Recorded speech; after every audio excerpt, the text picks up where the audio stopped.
Spider-Man Unlimited was a very weird show. I mean, it wasn't a show that I grew up with, but it was a show that I was aware of. I always thought that it was really old, but apparently the show came out in 1999 and ended in 2001, so this show is so dated looking. I mean, the DCEU shows look really good even now, but this looks super dated. The premise of the show is weird, and even now I don't know if it's actually connected to Spider-Man the Animated Series.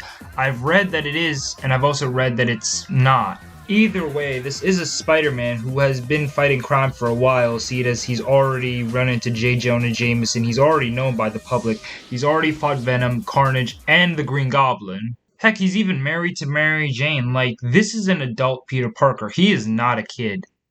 Peter Parker in the series is voiced by Regino Romero, who also voiced the Batman. I'm sorry if I butchered his name. He actually does a really good job voicing Spider-Man. He sounds badass, he sounds cut-in, and he also sounds like a more mature, grown-up version of Peter Parker. Now, if you haven't seen this show before, let me just try to explain the plot without sounding like a crazy person. Spider-Man is sent to a world called Counter Earth, where he ends up fighting animal people made by the High Evolutionary, and he has to join a human rebellion with J. Jonah Jameson's son, whilst also trying to avoid a symbiote invasion. Throughout this entire show, he's wearing a nanotech suit that was made by Reed Richards. Yeah, I'm in disbelief as to why this is a plotline for a Spider-Man show, but there's actually some legal reasons why this was done. So in the 90s, the movie rights for Spider-Man were sold to Sony, and also the TV rights were too. But because of this meant that Marvel could technically make an in-house Spider-Man show, I guess, but they couldn't use certain elements that were going to be appearing in the Raimi films. This meant that they couldn't use characters like Harry Osborn, Aunt May, Norman Osborn, and although they could use Mary Jane, I guess that was only in one episode, so who gave a damn? And so, essentially, Marvel had to come up with their own stuff and essentially just make their own Spider-Man cartoon without using the old framework. Now, I, just like a lot of other people, was wondering why they didn't use Spider-Man 2099, and this was apparently because of Batman Beyond. So, in episode 1, Peter Parker ends up trying to, stop the symbiotes from hitching a ride to get to Counter-Earth, but then he ends up going back after he sees John Jameson on the TV's plea for help.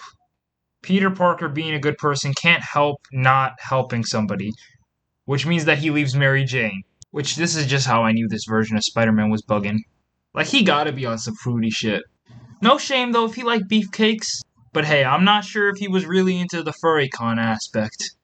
Also, Venom and Carnage hitch a ride and also end up in Counter-Earth, which is weird because why aren't these versions of Venom and Carnage from Counter-Earth? I don't understand why they had to be stowaways. They already have radical redesigns from their 616 counterparts. I'm not even sure how a human being is supposed to fit into this weird-ass version of Carnage. I mean, what the hell? Like, my boy gotta be on some method acting shit. One of the weird alternate universe villains we get is this alternate version of the Green Goblin, who's very Hispanic and also a good guy. I bring up the fact that he's Hispanic because his wife is either white or Asian and somehow they had a black kid, and I'm still trying to wrap my head around how this is even physically possible.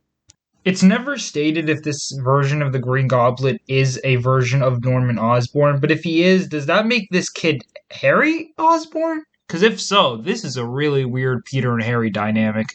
Although the reimagined villains are kinda weird, the Bestials are even fucking weirder.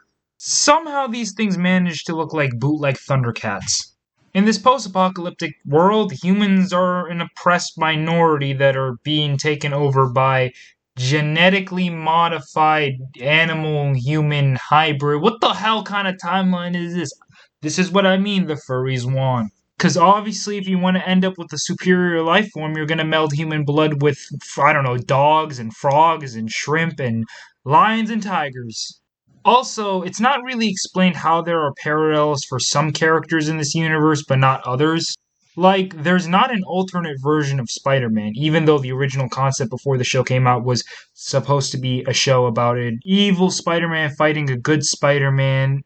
But yeah, that's a little off topic. This version of Spider-Man, within the confines of the show, gets his suit from Reed Richards in the main universe before he goes to Counter-Earth. So is there not a counterpart to Reed Richards, or maybe Iron Man, Hulk, Thor, any of the X-Men?